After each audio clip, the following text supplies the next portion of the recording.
జై శ్రీమన్నారాయణ. అందరికీ నమస్కారం. మరి ఈరోజు తిరుప్పావై 18వ పాసురం. உந்து மதகளித்த நோடாத தோல்வலியன் நந்தகோபாலன் மருமகளே நப்பின்னாய் கந்தம் கமலும் குழலி கடை திறவாய் வந்தெங்கம் கோழியலைத்தகான் மாதவி பந்தல் மேல் பல்கால் குயிலினங்கள் கூவினகான் பந்தார் விரலி உண்மைத்து நன்பேர் பாடா செந்தாமரை கையால் சீரார் வளையொலிப்பா వందు తిరవాయ్ మగిలిందేలో రెంబావాయ్. మరి నందగోపులు మొదలుగా బలరాముని వరకు కూడా ఆళ్వార్లు మేల్కొలిపి తలుపులు తీయమని ప్రార్థించిన వారు తెరవకపోవుట చేత మదజలము స్రవించుచున్న ఏనుగు వంటి బలము కలవాడై శత్రువులకు భయపడని భుజములు గల నందగోపుని యొక్క కోడలా, ఓ నప్పిన్న పిరాట్టి అంటే పరిమళిస్తున్న కేశ సంపద కలదానా, తలుపు తెరవమా అంటూ మరి వాళ్ళు నీలాదేవిని ఈ పాసురంలో నిద్ర లేపుతున్నారు. ఈరోజు ఆండాళ్ తల్లి మనకు అమ్మ లక్ష్మీదేవి, ఆ అమ్మ ద్వారా స్వామిని సేవించే విధానాన్ని ఈ పాసురంలో నేర్పుతుందన్నమాట. అమ్మ మనకు భగవంతునికి మధ్య ఒక పురుషకారం అంటారు. భగవంతుడు మనల్ని రక్షించాలి. రక్షణ అంటే కావలసింది ఇవ్వడం, అవసరం లేనిది తొలగించడం అన్నమాట. మరి ఇష్టప్రాపణం అనిష్ట నివారణం, దీన్నే మనం రక్షణం అంటాం. అంతేకాని మరి ఏది అడిగినా ఇచ్చేస్తారు అనేది అది ఉండదన్నమాట. అది మనకి ఎంతవరకు అవసరం, ఎంతవరకు అవసరం లేదు అనే దాన్ని బట్టే మనకి ఇవ్వటం అనేది, ఇవ్వకపోవటం అనేది జరుగుతూ ఉంటుంది. దాన్నే రక్షణం అంటారు. మరి ఇవన్నీ చేయడానికి భగవంతునిలో దయా, వాత్సల్యం అనే గుణాలు పైకి రావాలి. ఆయనలో స్వతంత్రత తొలగాలి. మరి మనం ఎన్నో పాపాలతో నిండి ఉన్నాం. మరి ఏ పాపం చేయని వాళ్ళు మరి ఎవరైనా ఉన్నారా అండి? ఏదో ఒక పాపం, అందరూ కూడా చిన్నది కానీ పెద్దది కానీ ఏదో ఒక పాపం అనేది చేసే ఉంటాం. ఏ పాపం చేయని వాళ్ళు అనేది ఈ రోజుల్లో, ఈ ప్రపంచంలో ఎక్కడా కూడా కనిపించరు. మరి మనల్ని ఆయన దండిస్తే మనం ఏం కావాలండి? తెలుసో తెలియకో మరి పాపాలు అనేవి చేసి ఉండొచ్చు. కానీ ఇప్పుడు బాగుపడదామని మనం అనుకోవాలి. ఆయనకు మనల్ని శరణాగతి చేద్దామని అనిపించినప్పుడు ఆయనకు మనలోని దోషాలు కనబడొద్దు, లేదా దోషాలు త్వరగా తొలగాలి. మరి అలా చేయాలి, అలా తొలగించేసేయాలి అన్నది అమ్మ లక్ష్మీదేవి. అలా తొలగింపజేసేది అమ్మ లక్ష్మీదేవి. ఆయనలోంచి దయా, వాత్సల్యాది గుణాలని పైకి తెచ్చేది అమ్మ అన్నమాట. మరి నాన్న హితమును కోరి దండిస్తాడు, కానీ అమ్మ ఏం చేస్తుందండి? ప్రియమును చూపించి బాగుపరుస్తుంది. అంటే మరి ఇప్పుడు మనం మామూలుగా మనం చూస్తూ ఉంటాం కదండి, పిల్లవాడు ఏదైనా తప్పు చేస్తే పిల్లలు అమ్మ ఏం చేస్తుంది? బుజ్జగించి మరి నిదానంగా మంచి మాటలు చెప్తూ మా పిల్లల్ని అనేది బాగు చేయడానికి ప్రయత్నిస్తుంది. కానీ తండ్రి ఏం చేస్తాడండి? మరి తండ్రి కూడా వాళ్ళ మంచి కోరి దండిస్తాడనమాట. మరి ఇద్దరూ దండించినా, ఇద్దరూ ప్రియమును చూపించినా ఆ పిల్లలు బాగుపడటం కన్నా కూడా ఖచ్చితంగా ఆగం అనేది అవుతారు. అందుకనే మనం ఎక్కడైనా చూడండి, నాన్న కొంచెం సీరియస్గా అట్లా స్ట్రిక్ట్గా ఉంటాడు, అమ్మ అనేది కొంచెం లీనియస్గా ఉంటుందన్నమాట.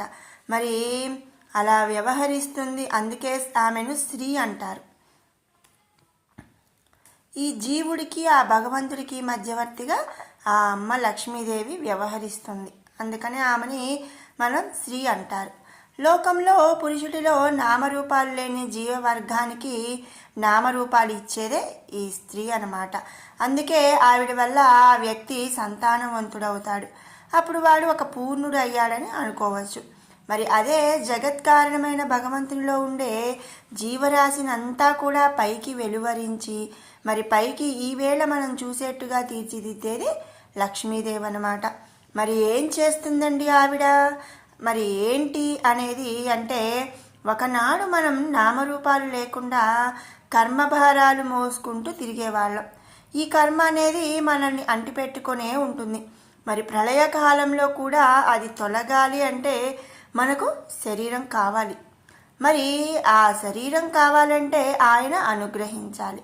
మరి ఆయన అనుగ్రహం ఎట్లా రావాలండి అంటే ఆవిడ సహవాసంచే ఏర్పడుతుందన్నమాట. అప్పుడు మనకు ఒక శరీరం లభించి మనం తిరిగి జన్మ రాకుండా చేయడానికి సాధన చేయొచ్చు. ఆయనను సంతానవంతునిగా చేసి ఒక పురుషుడిగా చేసేది కాబట్టి ఆమెను ఒక పురుషకారం అని చెప్పి అంటారు. అందుకే మరి చూడండి, మన ఆలయాల్లో ఆమెకు ఒక సన్నిధి ఉంటుంది. మొదట మనం మన బాధలు ఆవిడతో చెప్పుకోవాలి, అప్పుడు స్వామి వద్దకు వెళ్ళాలన్నమాట. అక్కడ ఆమె ఆయన వక్షస్థలంపై ఉండి ఆయన అనుగ్రహం మనపై పడేందుకు ఎదురు చూస్తూ ఉంటుంది. అందుకే మరి ఈరోజు మన ఆండాల్ కేవలం అమ్మనే మేల్కొల్పుతుంది. ఆ అమ్మ ఎప్పుడూ ఆయనను విడిచిపెట్టి ఉండదు కదా, ఆయనలోని దయను పైకి ప్రసరించేట్టు చేస్తుంది. మనకెప్పుడైనా సరే బాగుపడాలి అనిపిస్తే చాలు, మన అంగీకారం వ్యర్థం కాకుండా ఉండడానికి అమ్మ మన కోసం ఉంటుంది. మరి దయ అంటే ఎదుటివారు దుఃఖిస్తే వారు బాగుపడేంత వరకు తన దుఃఖంగా భావించడం అన్నమాట. వాత్సల్యం అంటే వత్సం అంటే దూడ, వాత్సం అంటే దూడ పుట్టినప్పుడు అది కలిగి ఉండే మురికి. మరి లా అంటే నాకి తీసి తొలగించేది. మనం తెలియకుండా తెచ్చుకున్న దోషాలు కొన్ని మనపై ఉన్నాయి కదా, మరి ఇవన్నీ తొలగాలి అంటే ఆయనలోని గుణాలు పైకి రావాలన్నమాట. అందుకే మరి అమ్మ ఎప్పుడూ ఆయన పక్కనే ఉంటుంది. నమ్మాళ్వారు చెప్పినట్లుగా అగలగిల్లేన్ ఇరయున్, అరక్షణం కూడా అమ్మ స్వామిని విడిచిపెట్టి ఉండదట. ఆ అమ్మ పక్కన ఉండగా మనం అనుగ్రహింపబడితే మనం అదృష్టవంతులం. కాకిలాంటి దుష్టుడు అమ్మ సీతాదేవి పాదాల మీద పడ్డాడట, కాబట్టే బతికి బయటపడ్డాడు. అమ్మ ద్వారా వెళ్ళటమే మరి శ్రేయోదాయకం. మరి మామూలుగా మనం చూస్తూ ఉంటాం కదండి, ఎప్పుడైనా మనం ఒక ఎక్స్కర్షన్కే వెళ్ళాలి, లేదు ఫ్రెండ్స్తో ఒక సినిమాకే వెళ్ళాలి, ఇంకేదైనా మన కోసం మనకి డబ్బులు ఏమైనా కావాలి అనుకున్నా, లేదా ఇంకేదైనా ఒక వస్తువు మనకు కావాలి అనుకున్నా, దేనికైనా సరే మనం పిల్లలు అనేది డైరెక్ట్గా నాన్నని అడగకుండా అమ్మని అడిగి అమ్మ ద్వారా నాన్న దగ్గరికి వెళ్ళి అంటే ఆ ప్రయోజనం అనేది పొందుతూ ఉంటారు. మనకందరికీ ఆ విషయం తెలిసిందే. అదేవిధంగా మరి అందరికీ తండ్రైన ఆ స్వామిని చేరాలి అంటే మరి అమ్మ ద్వారా వెళ్ళడమే శ్రేయోదాయకం అన్నమాట. మరి ఎందుకంటే ఇప్పుడు మనం డైరెక్ట్గా అడిగామనుకోండి, ఇప్పుడు నాన్నని అడిగామనుకోండి, ఇప్పుడు అవన్నీ ఏం అవసరం లేదులే, ఇప్పుడు కాదు తర్వాత చూద్దామని అంటారు. అదే అమ్మ ద్వారా వెళ్ళామనుకోండి, అమ్మ నాన్నకి ఎట్లా చెప్పాలి చిన్నగా, అది కాదులే ఇది కాదులే అంటూ చక్కగా అమ్మని ఏం చేస్తుందంటే నాన్నని ఒప్పించేస్తుంది అనమాట. మరి అందుకని మరి ఏవైనా కంపల్సరీ మనకు కావాలి అనుకుంటే మరి అమ్మ ద్వారానే మనం ఎలా అయితే ఇంట్లో అన్నీ సాధించుకుంటూ ఉంటామో, అదేవిధంగా ఇక్కడ కూడా అమ్మ ద్వారా వెళ్ళడమే మరి స్వామివారి దగ్గరికి శ్రేయోదాయకం అన్నమాట. అయితే ఆ అమ్మ ఒక్కో అవతారంలో ఒక్కోలా ఉంటుంది. ఆయన పరమపదంలో ఉంటే ఆమె లక్ష్మీదేవిగా ఉంటుంది. ఆయన వరాహస్వామిగా వస్తే ఆమె భూదేవిగా అవతరించింది. ఆయన రాముడైతే సీతగా వచ్చింది. మరి ఆయన శ్రీకృష్ణుడిగా అవతరించినప్పుడు ఆమె నీలాదేవిగా వచ్చింది. భాగవతంలో మనకు నీలాదేవి అనే పేరుతో ఎవ్వరు కూడా కనిపించరు. రాధగానో రుక్మిణిగానో సత్యభామగానో మనకు తెలుసు అన్నమాట. కానీ వీరందరూ కూడా లక్ష్మీదేవి లాంటి కర్తృత్వాన్ని చేయగలిగిన వారు కాదు. మరి ఆయనకుండే 16,000 మందిలో ఎవరు నీలాదేవి అని గుర్తించేది? అయితే ఆయనకున్న ఎనుమండుగురు పట్టపురాణుల్లో ఒక ఆవిడ పేరు నాజ్జజితి. శ్రీకృష్ణుడు నీలాదేవిని ఎట్లా వివాహం చేసుకున్నాడని మన సాంప్రదాయం తెలియజేస్తుందో అలాగే ఈ నాజ్జజితిని వివాహం ఆడినట్లు తెలుస్తుందన్నమాట. రాముడు సీతని వివాహం ఆడటానికి శివధనస్సును ఛేదించినట్లే ఈవిడని వివాహం చేసుకోవడానికి 7 మృత్యువుల్లాంటి ఎడ్లను పట్టి బంధించి ఆమెను వివాహం చేసుకున్నాడట శ్రీకృష్ణుడు. అందుకే మరి కృష్ణావతారానికి నీలాదేవే పురుషకారం అని చెప్పి అంటారు. ఈరోజు ఆ నీలాదేవిని స్తుతిస్తూ మేల్కొల్పుతుంది మన ఆండాళ్ తల్లి. ఉందు మద కలిత్తన్, మరి మదం స్రవించే ఏనుగులు బోలెడు తన మందలో కలవాడు. ఓడాద తోల్ వలియన్, ఎంత వాడొచ్చినా ఓడిపోని భుజబలం కలవాడు. అలాంటి నందగోపాలుని మరుమగళే. మరి మరుమగళే అంటే కోడలా, మగళే అంటే కూతురు, మరుమగళే అంటే కోడలు. మరి కోడలా అంటూ పిలిచారు.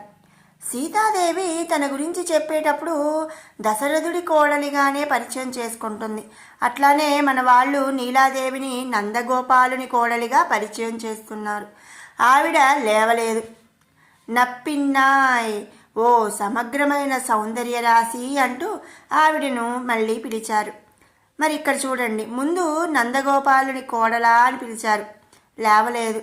ఇక ఆ తర్వాత మరి ఆమెని కొంచెం పొగుడుదాము అనే ఉద్దేశంతో ఓ సమగ్రమైన సౌందర్య రాశి అంటూ ఆవిడను మళ్ళీ పిలిచారు. కందం కమరుం కురళి, సహజమైన పరిమళం ఉన్న కేశపాసం కలదానా. మనం చేసిన పాపాలను చూస్తే స్వామికి అనుగ్రహం కలుగుతుంది. ఆయన ఆగ్రహాన్ని మనం చేసిన పాపాలను చూస్తే స్వామికి ఆగ్రహం కలుగుతుంది. మరి ఆయన ఆగ్రహాన్ని అనుగ్రహంగా మార్చేది అమ్మ. అందుకని ఇక్కడ అమ్మని కొంచెం కాకా పట్టినట్టుగా మరి పొగుడుతూ ఉన్నారనమాట. కడై తిరవాయ్, గడియ తెరువుమా. ఇది వరకు మనం చెప్పుకున్నాం కదా, అమ్మ మాత్రమే మనం అనుగ్రహించి చేసేది అని చెప్పి. కాబట్టి ఆ తల్లిని గడియ తెరువుమా అని చెప్పి అడుగుతున్నారు. కోరి అరైతన కాన్, కోడి కూస్తుంది. అయితే మరి కోడి జాముకి కూస్తుంది, ఇంకా తెల్లవారలేదు అంది లోపల నీలాదేవి. లేదమ్మా, ఎంగుం, అన్ని కోళ్ళు కూస్తున్నాయి.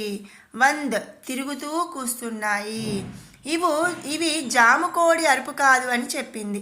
సాధారణంగా జ్ఞానులను కోడితో పక్షులతో పోలుస్తుంటారు. మనం విన్నా వినకున్నా జాముకు కోడి కూసినట్లే వారు మనకు చెప్పేది చెప్తూనే ఉంటారు. మనం విన్నా వినకపోయినా కూడా వాళ్ళు చెప్తూనే ఉంటారనమాట. అలాంటి ఆచార్యుల సంచారం లోకంలో సాగుతుంది అన్నట్లుగా ఆండాళ్ళు చెబుతుంది.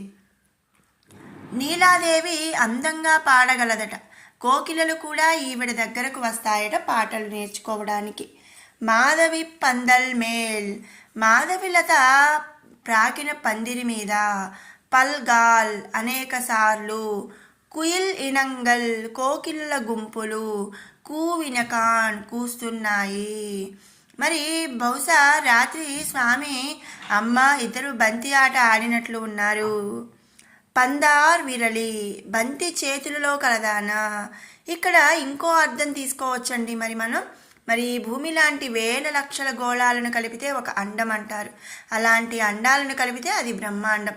అలాంటి అనేక కోటి బ్రహ్మాండాలకు ఆయన నాయకుడు, ఆమె నాయిక. ఇక్కడ జగత్తు రక్షణ అమ్మ ఆధీనంలో ఉంటుంది అని అర్థం మనం ఇక్కడ తీసుకోవచ్చు అన్నమాట. ప్రళయకాలంలో కూడా మనం ఆమె చేతుల్లో ఉంటే రక్షింపబడిన వారమే అవుతాము. ఉన్మైతునన్ పేర్పాడా, నీ స్వామి వైభవాన్ని ప్రకాశింపజేసేట్టు పాడతాము.